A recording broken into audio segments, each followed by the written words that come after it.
Okay, now for part one of the low poly portrait.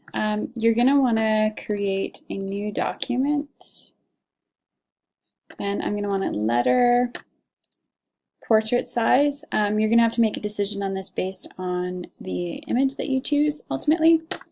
Hit create. Okay, now jump into Google and find your person who you're going to do. Now I'm going to do David Bowie, Ziggy Stardust.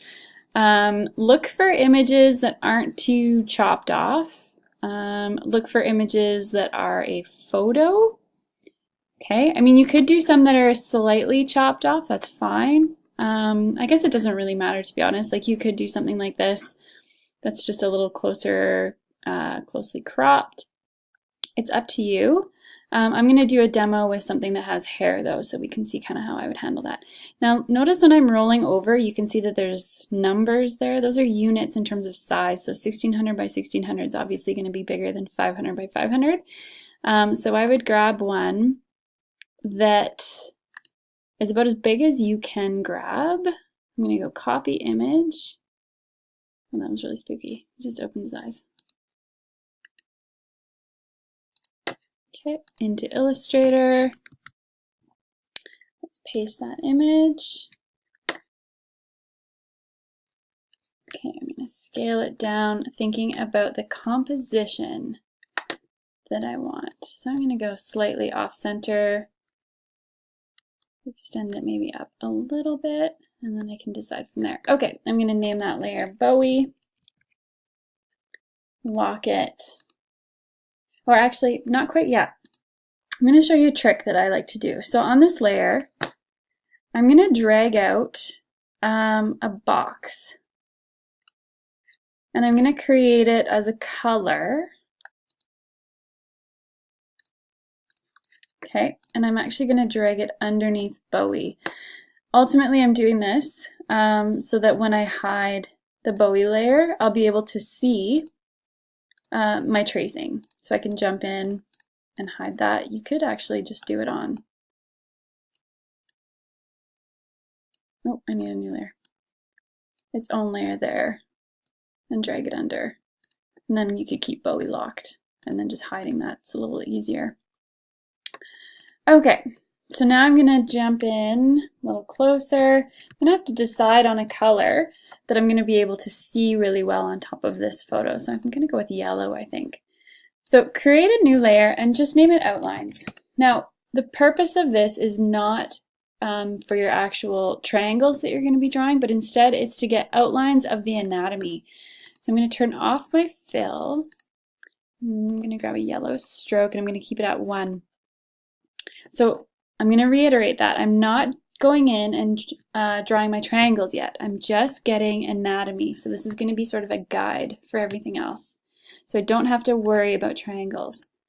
So I'm not doing his hair yet. I'm not doing curves.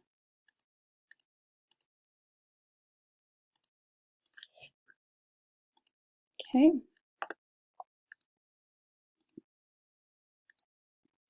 I'm just trying to get close to the anatomy, the face shape. You don't want to go crazy with the number of triangles you're doing, but just enough. Now I'm also not really liking, oh, my smart cards are on, okay, good. Okay, so now I'm going to go in and do hair. So I do want to make sure I'm sticking with staying onto those anchor points.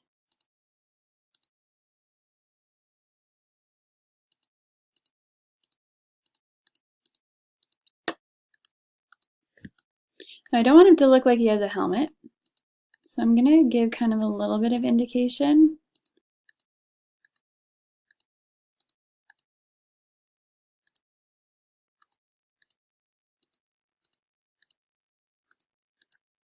Now, obviously, the more detailed you go, potentially the stronger your final image might be. It's kind of up to you how quickly you go.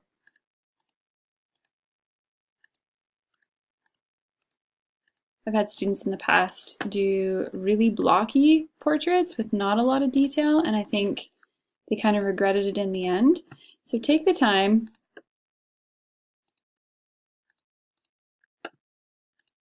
to go in and try to find some detail. That's probably good enough on that side. Hit escape. Let's get this ear. I'm holding shift, don't forget, every time I want to join into a path and it looks like it's going to delete it. Same thing on this one. Make sure I'm intersecting on a path. Okay, now let's grab, curved a little bit. I think my smart guides are taking over a little bit too much, so I'm going to turn those guys off for now. And then you'll notice that you have much freer control over where you're clicking.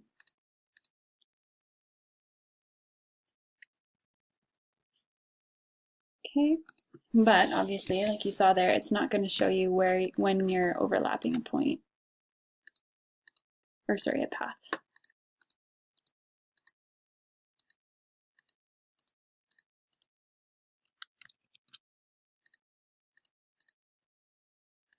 Okay, and escape. Okay, so now I've got kind of the general outline. I'm going to go in now and do some directional outlines on the hair.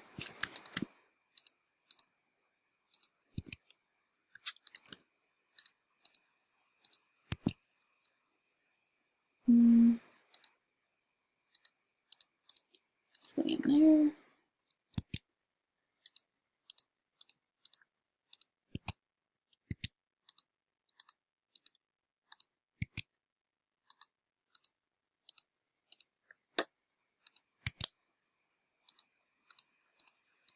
You might find that this helps you a little bit as you go through.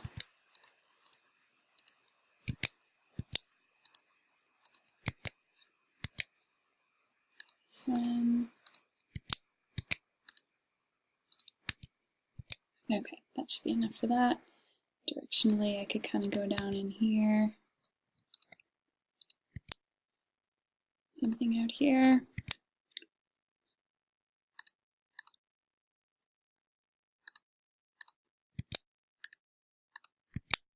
Okay, you can kind of see how that's giving you a general structure there. Okay, now let's save this right away here, and you'll go low poly portrait. Oops. Last name, first name. Save that guy. Okay, so now I want to get into facial anatomy. Looking at brow bone, nose width, the roundness of the nose. And again, you're not worrying about your triangles yet, right? Like you're just doing your lines. You're just doing what you see. And this is what's ultimately going to give your person their unique appearance, right? I can probably jump right up.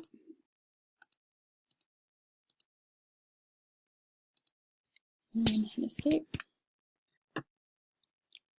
I'm going to jump up here, really accentuate that brow bone. Hit escape. Same thing out here.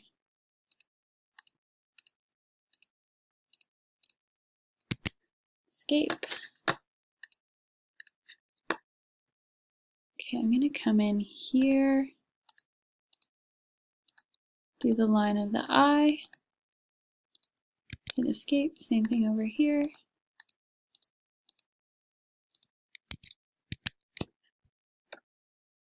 Okay, if your character has any sort of identifying wrinkles or creases, okay, don't really need anything more in there. Here I'm going to bring this guy out from here.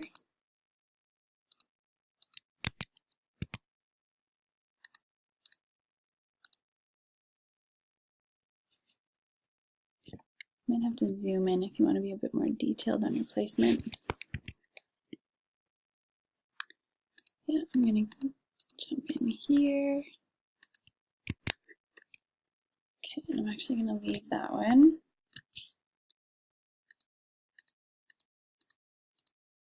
I'm going to use this as its own shape.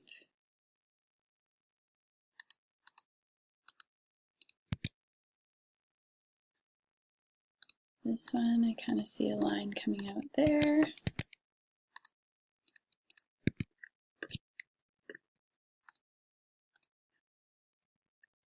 Okay, shape of the lips.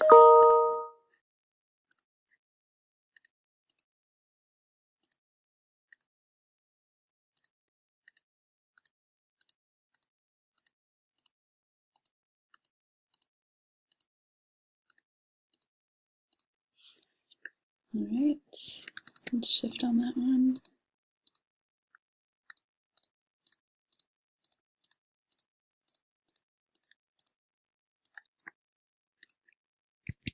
Okay, shift on that one as well.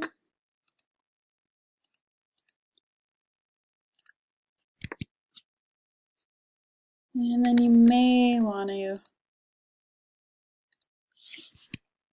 draw a couple of defining lines in here, kind of up to your portrait, right?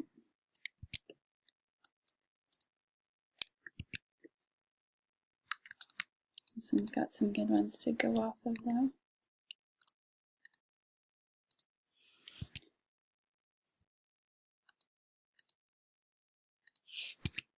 Should be good enough. Okay, how's that for detail? That gives me a lot. Okay, so now I'm going to go into some cheekbone.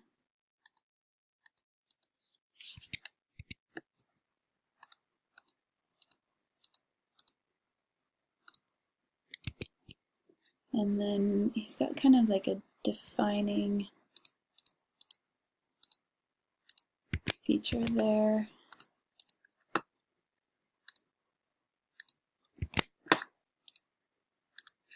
Okay, nothing really under the eyes. I mean, I could do sort of this area, making sure that that is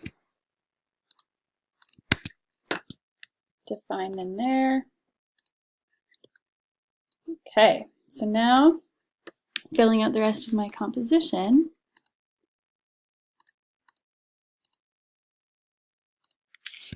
Escape.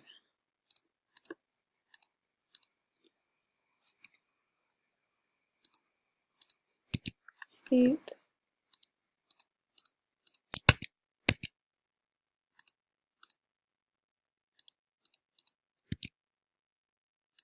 Oops.